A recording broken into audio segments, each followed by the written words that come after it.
வாங்க ஃப்ரெண்ட்ஸ், இந்த வீடியோவில் வீட்டில் எப்படி தேங்காய் எண்ணெய் எடுக்கிறது என்பதை பற்றி சொல்ல போகிறேன். அதுக்கு நான் என்ன பண்ணேன்னா, ஒரு 140 தேங்காய் எடுத்திருக்கேன். எல்லா தேங்காயுமே நம்ம உடச்சி எடுத்துட வேண்டியது தான். தேங்காய் எண்ணெயை உடச்சி எடுத்து நம்ம தேங்காய் தண்ணி வேணும்னா நம்ம குடிக்கிறதுக்கு யூஸ் பண்ணலாம். ஆனால் தேங்காய் தண்ணி அதிகமாக குடிக்கக்கூடாது, உடம்புக்கு ஒத்துக்கிடாது. நமக்கு தேவையான அளவுக்கு 1 கப் அல்லது 2 கப் தேங்காய் தண்ணி குடிக்கிறதுக்கு நம்ம யூஸ் பண்ணலாம். அதுக்கு பிறகு என்ன பண்ணணும்னா, இந்த எல்லா தேங்காயுமே நம்ம கட் பண்ணி உடச்சி எடுத்துட்டு நல்ல வெயிலில் காய வைக்கணும். இப்போ நான் எடுத்திருக்க தேங்காயில் கொஞ்சம் கொட்டை தேங்காயும் இருக்குது, மற்ற மாதிரி வேறு தேங்காயும் இருக்குது. கொட்டை தேங்காயை நம்ம உடச்சி கட் பண்ணி போட்டுற வேண்டியதான். மற்றபடி உள்ள தேங்காயை நம்ம இதே மாதிரி 2 கட் பண்ணி நல்லா வெயிலில் காய வைக்கணும். இப்போ நீங்கள் பார்க்குறது காலையில் 8 மணி வெயில். அந்த வீட்டுக்கு திண்ணையில் அப்படியே அடிச்சுட்டே இருக்கும். பார்த்தீங்கன்னா எல்லா தேங்காயுமே கட் பண்ணி முடிச்சாச்சு. பக்கத்தில் இருக்கிறது கொட்டை தேங்காய். இந்த கொட்டை தேங்காயை நம்ம முதல்ல கட் பண்ணி காய போட்டலாம். ஆனால் இதில் தேங்காய் தண்ணியே இருக்காது. அதனால் ஃபஸ்ட்டு நாளே இந்த கொட்டை தேங்காயை அப்படியே கட் பண்ணி ஒரு தார்பாலை விரித்து நம்ம காய போட்டுற வேண்டியதான். ஃபஸ்ட் நாள் அப்படி எல்லா தேங்காயுமே ஓரளவுக்கு நாங்கள் கட் பண்ணி முடிச்சிட்டோம். கட் பண்ணி காய போட்ட பிறகு நம்ம உடச்சி வச்சுருக்க தேங்காயை நம்ம காய வச்சு எடுக்கணும். அதுவும் நல்லா காஞ்ச தேங்காய் ஆனதுனால நம்ம எந்த இடத்துல வெயில் வருதோ அந்த இடத்துக்கு நம்ம அந்த தேங்காயை மாற்றி வச்சுக்கிட்டே இருக்கணும். ஏன்னா மாடியில் காய போட்டால் நமக்கு இந்த மாதிரி மாற்ற வேண்டிய தேவை இருக்காது. இது நாங்கள் வீட்டுக்கு பின்னாடி காய போட்டுறதுனால வெயில் வரக்கூடிய இடங்களில் அந்த தேங்காயை கட் பண்ணி காய வச்சுக்கிட்டே இருக்கணும். எங்கெல்லாம் வெயில் வருமோ அங்கே எல்லாமே கொஞ்சம் மூவ் பண்ணி காய வைக்கணும். கொஞ்சம் கஷ்டமான வேலை தான், ஆனால் செய்யும்போது நமக்கு கொஞ்சம் இன்ட்ரெஸ்ட்டாக இருக்கும். ஏன்னா நம்ம வீட்டில் பண்ணுறதுனால. அப்புறம் கட் பண்ணக்கூடிய தேங்காயுமே எங்கே வெயில் வருதோ அந்த இடத்துல நம்ம தூக்கி போட்டு காய வைக்கணும். பொதுவாக இந்த வேலை செய்கிறதுக்கு கரெக்டாக நான் என்ன பண்ணுவேன்னா 7 days அலாட் பண்ணிடுவேன். அதில் ஃபஸ்ட்டு 2 நாள் என்ன ஆயிரும்னா அதை நம்ம கட் பண்ணி போடுறதுக்கே டைம் போயிடும். ஏன்னா ஃபஸ்ட் நாள் கொட்டை தேங்காய் இருக்கும்போது ஃபஸ்ட் நாளே கொட்டை தேங்காயை கட் பண்ணி போட்டுக்கலாம். மற்ற தேங்காயை நம்ம அடுத்த நாள் தான் கட் பண்ணி போட முடியும். ஏன்னா அது சிரட்டையிலேருந்து நமக்கு வர்றதுக்கே 1 நாள் ஆயிரும். இந்த மாதிரி ஃபஸ்ட் நாள் பார்த்துட்டிங்கன்னா கொட்டை தேங்காய் அவ்வளோத்தையும் கட் பண்ணி நல்லா காய வச்சிட்டோம். அதே மாதிரி கட் பண்ணி வச்ச மற்ற தேங்காய்களும் நல்லா என்ன பண்ணிடும்னா காஞ்சிடும். இப்படி ஃபஸ்ட் நாள் காஞ்ச பிறகு அப்படியே தூக்கி நம்ம வீட்டுக்குள்ளே வச்சுட்டு அடுத்த நாள் காலையில் திரும்பவும் என்ன பண்ணோன்னா எடுத்து நம்ம ஃபஸ்ட்டு கொட்டை தேங்காயை நம்ம கட் பண்ணி போட்டதை நம்ம நல்ல வெயிலில் காய வைக்கிறோம். இது பார்த்திங்கன்னா காலைல 8 மணி வெயில். 8 மணிக்கே வெயில் வந்துடும். நல்லா 8 மணிக்கே நம்ம வெயிலில் நல்லா விரித்து வச்சிட்டோம்னா பாருங்கள் என்ன அழகாக இருக்குது. அதே மாதிரி இதில் எந்த வித தண்ணியோ மழையோ படக்கூடாது. அப்படி பட்டுட்டுன்னா லைட்டாக நமக்கு ஒரு எல்லோ கலர் அடிச்சிடும். அது நமக்கு தேங்காய் எண்ணெய்க்கு கொஞ்சம் நல்லா இருக்காது. மற்றபடி நம்ம காய வச்ச தேங்காயை ஒரு ஸ்க்ரூ டிரைவர் வச்சு நாங்கள் என்ன பண்ணிடுவோம்னா இலக்கி எடுத்துருவோம்.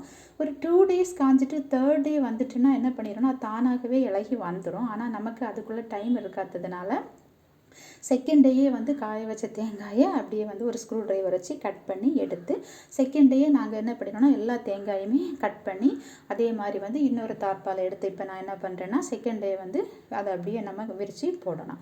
விரித்து போட்டு அதையும் என்ன பண்ணணும்னா நல்லா காய வைக்கணும். அப்போது ஃபஸ்ட்டு 2 நாளையிலையுமே தேங்காயை நம்ம அப்படியே கட் பண்ணி முடிச்சிடுவோம். பொதுவாக நிறைய தேங்காய் இருந்ததுன்னா இந்த மாதிரி கட் பண்ண மாட்டாங்க. 2 பீஸாக கட் பண்ணி அப்படி மொத்தத்திலே எடுத்து கொப்பராக்கி எடுத்துருவாங்க. இது நாங்கள் மொத்தம் ஒரு 140 தேங்காய் தான் எடுத்திருக்கோம். அதில் ஒரு 5-6 தேங்காய் கெட்டு போச்சு. அப்புறம் கொஞ்சம் தேங்காயை நம்ம காக்கா எப்படி தான் நமக்கு அவன் கண்ணும் கருத்துமாக பார்த்துக்கிட்டாலும் காக்கா எடுத்துகிட்டு போயிடும். ஸோ அப்படியெல்லாம் போகும்போது நமக்கு ஒரு 130 தேங்காய் தான் நம்ம அளவுக்கு கிடைக்கும். இப்போ பாருங்கள் எல்லா தேங்காயுமே நம்ம கட் பண்ணி நல்லா காய போட்டாச்சு. நல்லா காய்ச்சிட்டுன்னு சொல்லிட்டு நம்ம எப்படி பார்க்கணும், தேங்காய் எடுத்து 2 உடச்சி பார்க்குறோம். உடச்சி பார்க்கும்போது அது நல்லா ஒடிஞ்சிட்டுனா நல்லா காஞ்சிடுச்சுன்னு சொல்லி அர்த்தம்.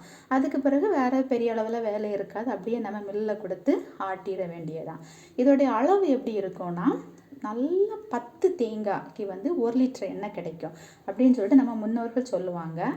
அல்லது இது எப்படி இருக்கும்னா 10 கிலோ கொப்பரை தேங்காய் இருந்துச்சுன்னா அதுக்கு 6.5லேருந்து 7 லிட்டர் வரைக்கும் எண்ணெய் கிடைக்கும். அதே மாதிரி 3 கிலோ தேங்காய் புண்ணாக்கு 3லேருந்து 3.5 கிலோ வரைக்கும் தேங்காய் புண்ணாக்கு கிடைக்கும். இதுதான் நம்ம எண்ணெயோட வந்து தேங்காய் புண்ணாக்கோடைய அளவு. இது வந்து நம்ம தேங்காயை பொறுத்து வந்து வித்தியாசப்படும். பெரிய தேங்காய் எடுத்திருப்போம், சின்ன தேங்காய் எடுத்திருப்போம், அப்படி வித்தியாசப்படும்.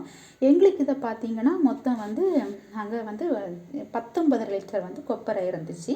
இதை நம்ம ஆட்டை கொடுத்துடும்போது வந்து நம்ம வந்து கூட வந்து இது வந்து எண்ணெய் வந்து ரொம்ப ஹீட்டாக இருக்கிறதுனால நம்ம வந்து ஒரு சில்வர் பாத்திரம் தான் நம்ம கொடுத்துடணும். ஏன்னா வந்து பிளாஸ்டிக் பாத்திரம் எதுவும் கொடுத்துட்டும் போது எண்ணெய் சூடாக இருக்கும்போது அது வந்து உருகிடும்.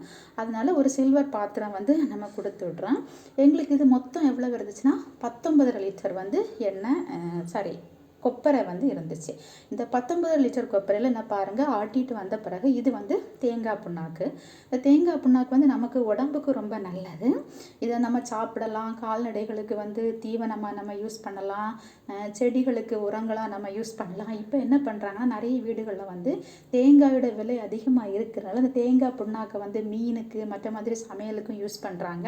ஆனால் நான் யூஸ் பண்ணது கிடையாது, ஆனால் யூஸ் பண்ணுறாங்க நிறைய வீட்டில். இது பார்த்திங்கன்னா நம்ம இப்போ ஆட்டி கொண்டு வந்து வச்சிருக்கிற வந்து எண்ணெய் இந்த மாதிரி தான் இருக்கும். ஃபஸ்ட்டு வந்து ரொம்ப சுத்தமாலாம் இருக்காது. இது வந்து ஒரு 14 லிட்டர் கண்டெய்னரில் வந்து நான் மொத்த எண்ணெயுமே தூக்கி ஒரு வாரம் அப்படியே நான் மூடி வச்சுருவேன். மூடி வைக்கும்போது கீழே நம்ம ஏதாவது டிடிடி போட்டு வைக்கணும். ஏன்னா தேங்காய் எண்ணெய் இருக்கிறதுனால வந்து எறும்பு வந்துடும். ஒரு வாரம் தாண்டி நமக்கு தேவையான அளவுக்கு நம்ம எண்ணெய் என்ன பண்ணிக்கலாம்னு எடுத்து மாற்றிக்கலாம்.